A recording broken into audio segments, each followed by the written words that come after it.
To be honest, I don't want to live in the United States of America if it's not majority white. Hey Arval, I know your community is whites only, but could you make exceptions for us two Negroes? We're not even full sub-Saharan. We are over 40% white. And Arval says this: God bless the Hodge Twins. But no. Yeah, what do you thought was about to happen? Yeah, this video comes from O'Shea Duke Jackson. Now, the Hodge Twins started off on YouTube doing, in my honest opinion, bodybuilding and satire, and they built a really big fan base. They sold out. And how did they sell out? Well, they started making conservative media content. This is a lot of their content. Look at this one. The black trans-genders are always the worst. So basically what happens is the Hodge Twins went from a comedic duo to an anti-black conservative duo in order to make money once their comedic duo started going down. Now, if I'm being generous to the Hodge Twins, I don't think they would say they're anti-black. They'll probably say something like, we just believe in accountability, we think there's issues, and we want to see the black community. That's what they would say. So it just so happened that they were reacting to the Eric Arval video, and they were reacting to this new all-white town documentary, and they said something that was interesting. To be honest, I don't want to live in the United States of America if it's not majority white.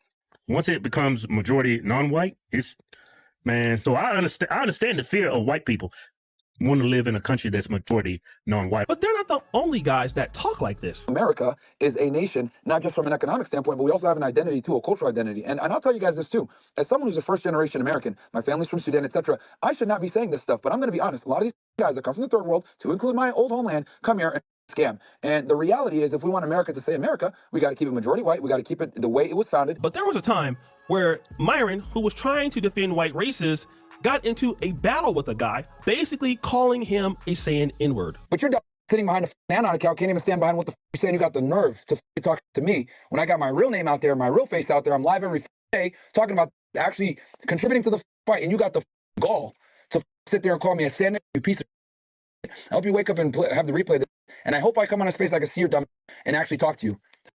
This is the problem that we have in these spaces. We got these stupid, autistic that will sit there and say, well, you're not white, so you can't talk about this, or you're... And it's like, okay, Reed, you want to go ahead and have this fight by yourself where no one's going to take you seriously because they're going to just think you're a kid? Remember, you... That's the problem. Because they think you're the Triple K a member. Didn't you put on a hood and do their salute, you fucking goofy-ass loser? Wasn't that him? Going on a platform that is white extremist and calling them autistic because they're not inclusive, it's crazy. It is. That is actually nuts. Crazy. Good point. It's like you're at McDonald's wondering why it smells like fries. That's crazy. Yeah. The people that are allowing you in these spaces and letting you talk are laughing in your back when your back is turned. They're like, this is this clown. Look at this. You're being generous. Back. Yes, I am. They're back. They literally looked him in his eyes and says, at the end of the day, you're still an N-word. You're a dirty... One person said that. No. Yeah. There was a whole spaces where they were saying that about him. Some of them challenged me into fight, saying, listen, we don't want you here. Myron, you were in my space the other day, and I said, you know, you're doing a great job calling out these Jews, but, you know, if we take this country back, we want it for white folks, and would you go home? And you said, I was born here, and I'm not going anywhere. And this is where I think the problem is with working with non-whites, is that once you think you help us, that you're just going to stay in our country. Why do you Browns think you could stay in my country? Hell, Nick Fuentes, who he's very good friends with, his politics are that whites should be the majority people in power. Yeah. It is really this simple. We need white men in charge of everything again. That's it. Hey, help us now, but pack your bags and go back to Sudan, you dirty. It's like the house ninja that thinks he's gonna get a position by staying in the house. It's like, no, they don't like you either. Yeah. And you know what's also funny? I'm one of the biggest advocates for white people being able to practice and say white power, be able to maintain their relationship with white women, etc. I'm actually one of the biggest proponents of white people being able to say, hey, I want to keep my race white. I actually respect that, and I fight for their ability to say that. Then you get kids like this guy that come in and try to on one of their biggest advocates that has a platform that's of the other color saying this stupid. Idiots like you make me realize, damn, I shouldn't even be defending these. That's crazy. Okay.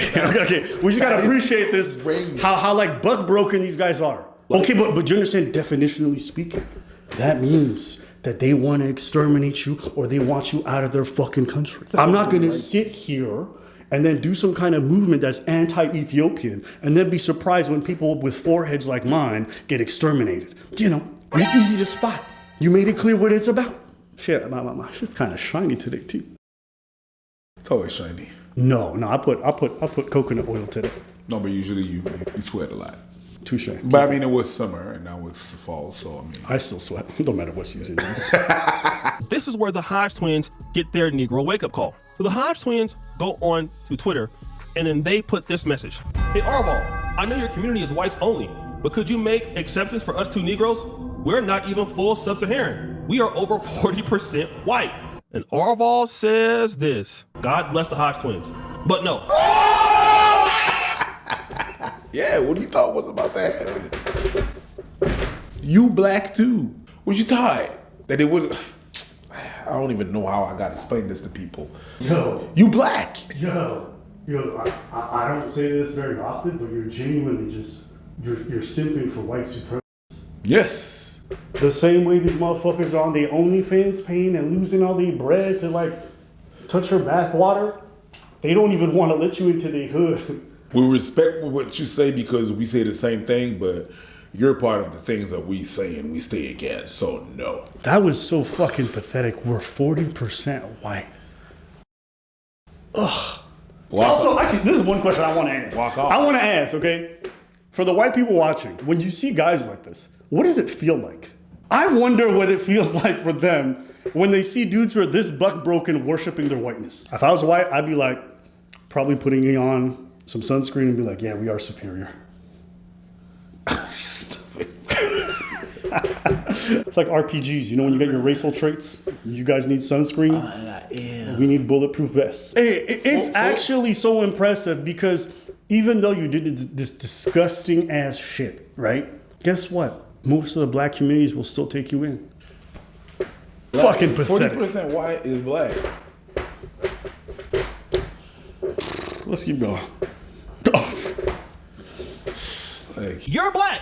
Myron's black. If they're building an all-white community, they don't want you there. Myron knows it. Hodge Twins knows it. The Hodge Twins, they're getting paid from it. Myron's not even getting paid from it, but anything to be closer to white zaddy. Closer to white zaddy. If you don't want... White zaddy.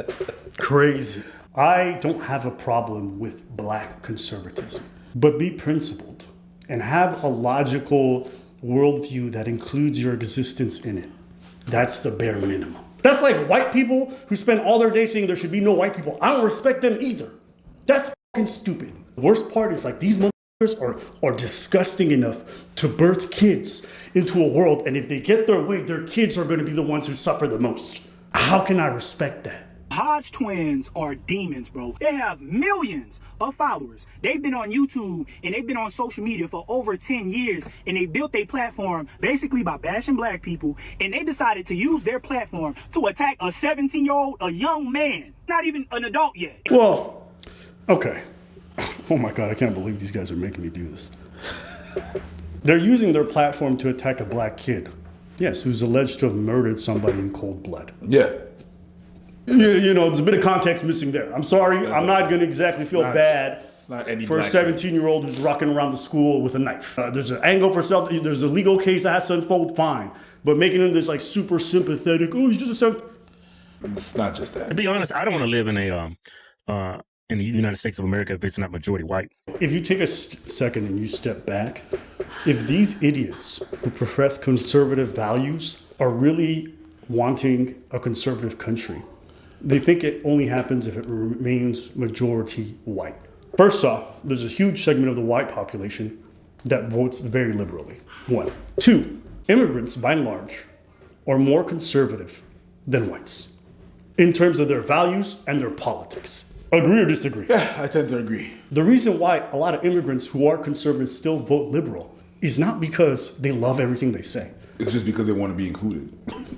But these guys are so buck broken. They're so obsessed with trying to appeal to whiteness that they'll just say the goofiest shit even if it means their own erasure. Are you stupid? You're a second-class citizen in that space. That's what they want. The benefit of being on YouTube and being consistent for the last 9 years is you get to observe the landscape change. You get to observe the trends. Culture change, you see the content change. 2015, I was deep into stand-up comedy, doing the arts, and so I was going to a lot of events, and I was in a lot of left-leaning spaces. And at that time, there was a lot of weirdness around blackness in left-leaning spaces because the way that they were patronizing, the way that they would belittle you with a lot of their, very soft-spoken racism, right? And when I spoke out against this stuff, I got labeled a right-winger oftentimes. Never bothered me because I knew in my heart of hearts, I don't look at black women and say bad things. I don't look at my nieces and nephews and don't go out of my way to make sure that they celebrate their blackness. I know my values, so I'm okay. But I did recognize that over time, after I did a lot of this repeated content, the kind of people that would be drawn to it would be people who would often say horrible things about black people in general.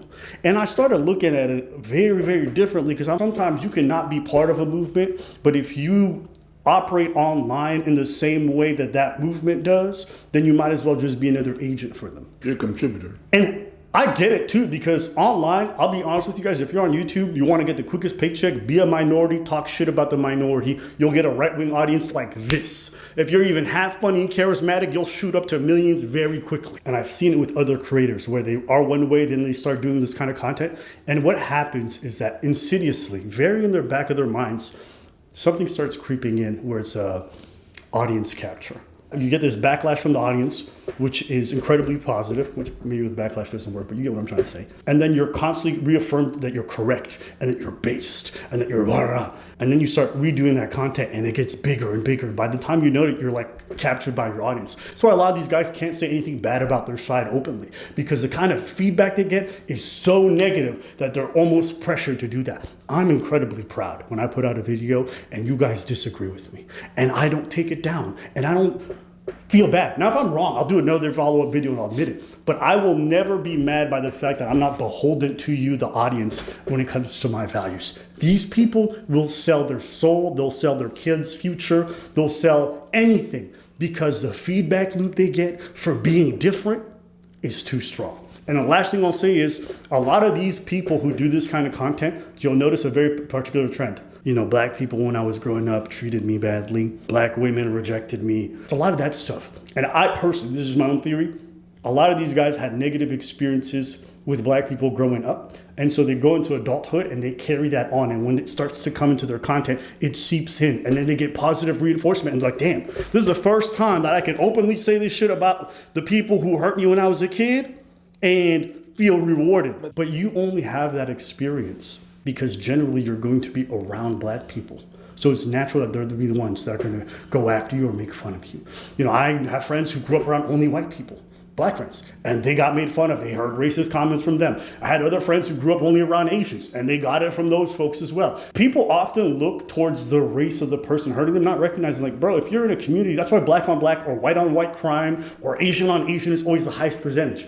It's not because you get targeted because you're Asian or you get targeted because you're white. You're around other people who look like you. And you never say anything positive. None of the progress, you don't talk about it. It's only negative. To me, that's some of the lowest form of content. That's what I have a problem with them. It's just because I went through the same things as them. Did you? Yeah. Talk that shit. Black people made fun of me. Oh, that's that corny dude in high school that was there. Yeah. They was like, oh, that's a corny dude. Black man was making fun of me because I was either dancing with girls. Oh, that's gay. I've been called that name for a long ass time, and that's why I don't care about it right now. You know what I mean? Black women, the same thing. I was too corny for them. I was not that but I was made fun of by white people too, and depending of what circumstances, I had some racist stuff from the white folks. I had the corny stuff, and I was too white for the black and too black for the white. So I was like in between thing. But like later on, Ross and stuff used to happen to me, and I was like, well, they're all like that, and that was that person. Yeah. And there are some other people like him, but it's not everybody that's like that. Yep. Same thing with black people. Same thing with anything, basically. I was not like putting everybody in the same box because one thing out of that group happened to me. That's why I got an issue with it. I'm like, yo, you got to think more than that. I'm in the same position as them. I was not the gangster guy. I was not I was polite, nice, raised well by two parents and stuff. So I was not the go-to guy that I didn't have like. You didn't have the suede. But my mama didn't want to buy me the suede. Yeah, so. But you didn't have the suede. You think it's a suede? So you don't have the answer, suede? You stupid. to go. You ain't got the answers, man. It's just weird when I see it. I'm like, are you okay? Yeah. And because I went through the same thing as them, I'm like, it ain't that bad. Relax. Consult. I don't know. Do something. Jeez. This is just a video I saw and it jumped out to me, and I'm seeing a lot more of these kinds of guys, and every time I see it I just roll my eyes even harder. I'm like,